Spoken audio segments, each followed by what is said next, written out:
এই আজকে শনিবার। এ মা, আমি চিকেন খেয়ে ফেললাম। তাই কি হয়েছে?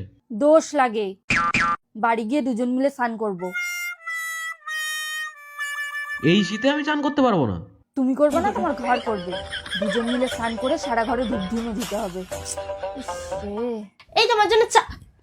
খাটে উঠেছে কেন? নামো খাট থেকে, নামো। তোমাকে না 1000 দিন বলেছি বাইরে জামা কাপড়ে খাটে উঠবে না। পুরো পৃথিবী চষে এসে খাটে উঠে পড়েছো। যাও আগে হাত পা ধো, জামা ছাড়ো, তারপর খাটে উঠবে। যাও, আরে যাও।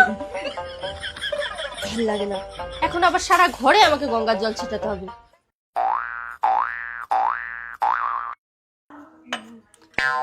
এই, তুমি জামা কাপড় পরে বাথরুমে গেছো? সর্বনাশ করেছে। তোমাকে না আমি বারবার বলেছি গামছা পরে বাথরুমে যাবে।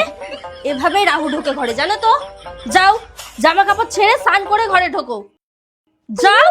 একটা কথা শুনে না, যতদিন না অনিষ্ট হবে না তুমি শুধরাবে না, জানো তো। এই খেতে দাও, আমি বেরোবো। আজকে তো রান্না হবে না গো। কেন? আরে আজকে একাদশী না। ও ঠিক আছে, আমি না সাবু ভিজিয়েছি, আমি তোমার জন্য সাবুটা মেখে এনে দিচ্ছি। তুমি একটু দাঁড়াও। এই এনাও তোমার সাবু। গেল কোথায়?